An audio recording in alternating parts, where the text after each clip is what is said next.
Hey Boredom Crafters! In today's video, I'll be showing you a very easy and simple tissue box craft. The first thing you'll need is a small cardboard box. Use a pencil to outline the place in which the tissue will come out. Then use a craft knife to cut the shape out. After cutting the shape out, use a paintbrush to paint your cardboard box. I painted mine 2 shades of orange. Now you can decorate your tissue box using felt tip pens.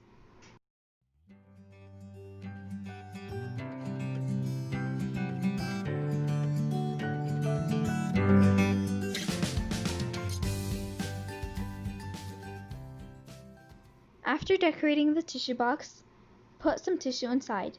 If you don't have a flap like this one, you can just cut the tissue box from the side or from the bottom. Now you can place this tissue box on your desk.